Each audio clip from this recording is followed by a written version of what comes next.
এই কলার থোড়ের রেসিপিটা কিন্তু অনেকেই মাছের জন্য করতে পারে না, অনেকেই ভাবে মাছ ছাড়া কলার থোড়টা রান্না ভালো হয় না। তবে আমি আজকে এই রেসিপিটি শুটকি চিংড়ি মাছ দিয়ে খুবই লোভনীয়ভাবে আপনাদের করে দেখাবো। আশা করি রেসিপিটি আপনাদের কাছে ভালো লাগবে। ভালো লাগলে ছোট্ট একটা লাইক দিয়ে শেষ পর্যন্ত দেখবেন। আর কাছে এবং দূরে যে যেখান থেকে আমার ভিডিওটা দেখছেন আপনাদেরকে অসংখ্য ধন্যবাদ। হ্যালো বন্ধুরা, আসসালামু আলাইকুম, welcome back to my channel. আপনারা সবাই কেমন আছেন? আশা করি যে যেখানে আছেন অনেক অনেক ভালো আছেন। আমিও আলহামদুলিল্লাহ ভালো আছি।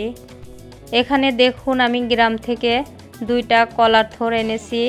আমাদের বাড়িতে কলার গাছ আছে, সেখান থেকেই আমার শাশুড়ি দেশে।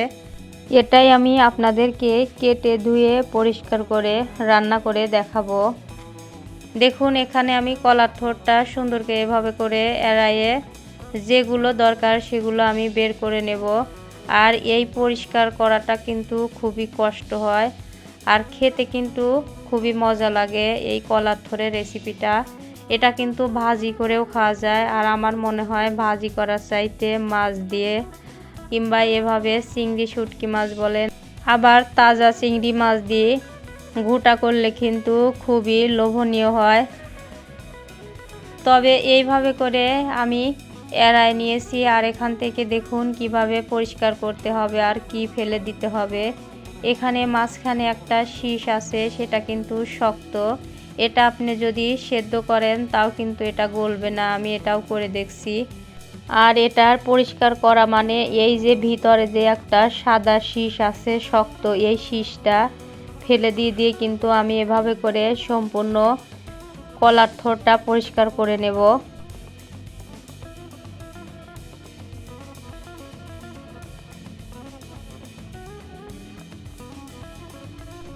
তবে এই থোড়টা পরিষ্কার করা কিন্তু অনেকক্ষণ সময় লেগেছিল, আপনাদেরকে আমি বেশি সময় দেখাই নাই। আর এভাবে করে আমি যেগুলো এড়া নিয়েছি সেগুলো পরিষ্কার করে নেব, আর আবারও সুন্দর করে এড়া নেব। তবে শেষ পর্যন্ত আপনাদেরকে আমি একটা ফুল এড়ায়ে পরিষ্কার করে দেখাবো।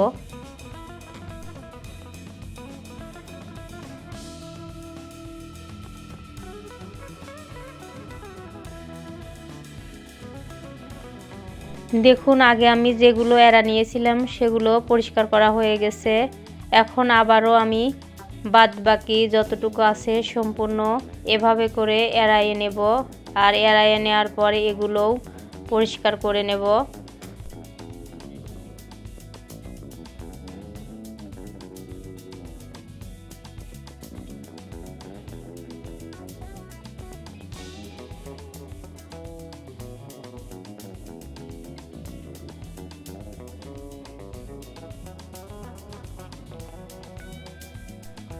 তবে দেখুন এই যে একদম শেষে যে কচিটুকু থাকবে তো সেটুকু কিন্তু আমি এভাবে করে চাকু দিয়ে সুন্দর করে কেটে নিচ্ছি, দেখতেই পাচ্ছেন।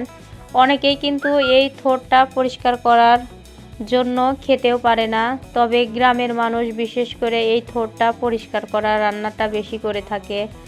আর শহরে যারা আমরা থাকি তারা কিন্তু অনেকেই এই থোড় রান্না করাটা জানেও না, খায়ও না।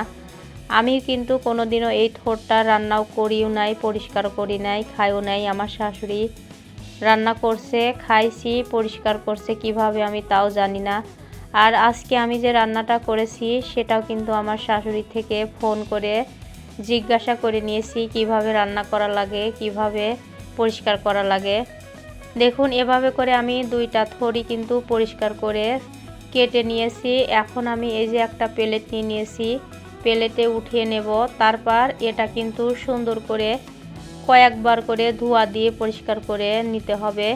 দেখুন সম্পূর্ণ কিছু একটা প্লেটে উঠে নিয়েছি, অনেকগুলোই কিন্তু হয়েছে।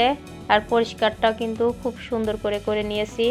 এখন এই যে আমি একটা ডিশে পানি নিয়েছি, আর এই পানির ভিতর দিয়ে ভালো করে এভাবে করে হাত দিয়ে কচলে কচলে কয়েকবার ধুয়ে নেব। আর এটার সাথে কিন্তু কষ আছে। আর একটা কথা বলি, এটা পরিষ্কার করার সময় আপনারা হাতে একটু তেল মাখিয়ে নিতে পারেন। আমি তেল নিয়েছিলাম না, আমার হাতে অনেক আঠা হয়েছিল, পরে আমি সামান্য একটু তেল মেখে সম্পূর্ণ শেষ করছি পরিষ্কারটা।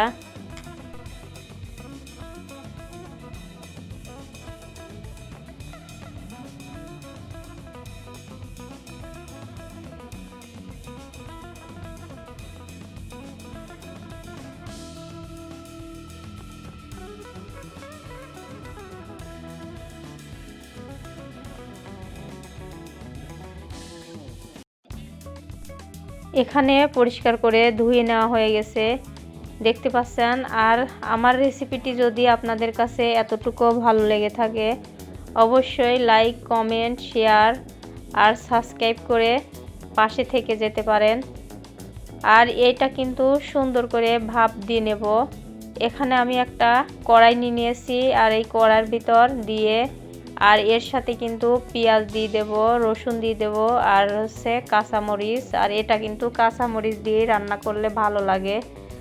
দেখুন এভাবে করে সব কিছু কড়াইয়ে দিয়ে দিয়েছি। এখন আমি পরিমাণ মতো পানি দিয়ে নিয়েছি। আর এই যে পেঁয়াজ, রসুন আর কাঁচামরিচ দিয়ে দিলাম। এখন চুলার উপর দিয়ে দেবো। এই যে চুলার উপর দিয়ে দিয়েছি। এখন একটা ঢাকনা দিয়ে 30 মিনিটের মতো ঢেকে রেখে দেব। এখানে দেখুন 30 মিনিট পর বলক উঠে এসেছে। এখন আবার সুন্দর করে আমি নাড়াচাড়া করে দেব। নাড়াচাড়া করে দেওয়ার পরে ঢাকনা দিয়ে আর ঢেকে রাখবো না, কিছুক্ষণের জন্য আবারও জাল করব 5 মিনিটের মতো। এখানে এটা হতে থাক 5 মিনিট। আর আমি যে চিংড়ি মাছ দিয়ে রান্নাটা করব, এখানে দেখুন চিংড়ি মাছটা আমি সুন্দর করে পরিষ্কার করে নিয়েছি। আর এই চিংড়ি মাছের সাথে কিন্তু অনেক কাঁটা থাকে, হাত দিয়ে অফ ক্যামেরায় পরিষ্কার করে নিয়েছি। এখন চিংড়ি মাছটা পানি দিয়ে সুন্দর করে এভাবে করে ধুয়ে নেব। এটা যতক্ষণ পর্যন্ত সাদা পানি বের না হয়। আর এই চিংড়ি মাছগুলোতে কিন্তু অনেক বালি বের হয়, আর বালিটা যতক্ষণ পর্যন্ত বের হতে থাকবে ততক্ষণ পর্যন্তই কিন্তু আমি পরিষ্কার করে চিংড়ি মাছটা ধুয়ে নিলাম। তবে আপনাদেরকে আমি বেশি সময় দেখাই নাই। এখানে দেখুন আমি কলার থোড়টাও কিন্তু সম্পূর্ণ পানি ঝরিয়ে উঠে নিয়েছি একটা প্লেটে। চিংড়ি মাছটাও পরিষ্কার করে নিয়েছি। আর এখন আমি আপনাদেরকে দেখাই নাই অফ ক্যামেরায় শিলপাটায় এই থোড়টা 2 বার করে বেটে নিয়েছি, দেখতে পাচ্ছেন খুবই ফিনিশ করে বেটে নিয়েছি। এখন আমি চুলায় চলে এসেছি, কড়াই বসে দিয়েছি, তেল দিয়েছি। এখন চিংড়ি মাছ দিয়ে থোড়টা রান্না করে দেখাবো। এখন আমি চুলায় তেলটা গরম হয়ে গেছে, পরিমাণ মতো জিরা দিয়ে দিলাম, আর ধুয়ে রাখা চিংড়ি মাছটা দিয়ে দিয়েছি। আর এই চিংড়ি মাছটা দেওয়ার পরে চিংড়ি মাছটা যতক্ষণ পর্যন্ত লাল লাল বা মুসমুসে না হয় ততক্ষণ পর্যন্ত কিন্তু আমি ভাজবো। আর যতক্ষণ পর্যন্ত লাল না হয় এরকমভাবে না ভাজলে কিন্তু চিংড়ি মাছটা খেতে ভালো লাগবে না। এভাবে করে দেখতে পাচ্ছেন চিংড়ি মাছটা আমার ভাজা হয়ে গেছে। এখন আমি এই যে বেটে রাখা থোড়টা দিয়ে দিলাম। আর এই থোড়টা দেওয়ার পরে সুন্দর করে নাড়াচাড়া করে চিংড়ি মাছের সাথে তেলের সাথে ভালো করে আমি মিক্স করে নেব। আর দেখুন এভাবে করে আমি নাড়াচাড়া করে কিন্তু মিক্স করে নিচ্ছি।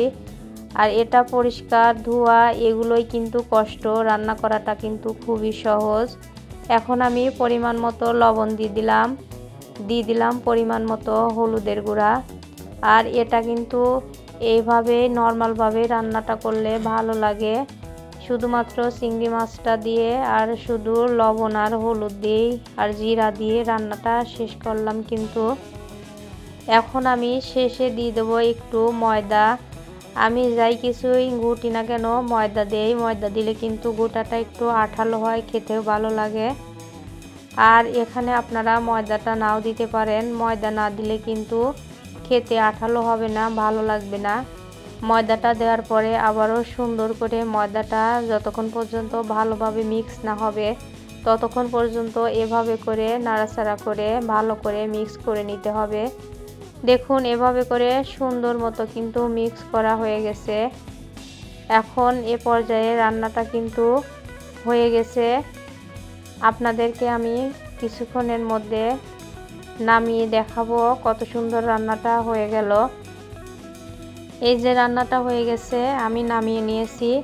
দেখুন কতটা আঠালো আর কতটা সুন্দর হয়েছে। আর এখন একটা প্লেট নিয়ে নিয়েছি, প্লেটে আপনাদেরকে পরিবেশন করে দেখাচ্ছি আমার থোড় গোটাটা কেমন হয়েছে শুটকি চিংড়ি মাছ দিয়ে। দেখুন কালারটা যেমনই হোক না কেন রান্নাটা কিন্তু খুবই লোভনীয় হয়েছিল। আর এই কালারটা এরকমই হবে।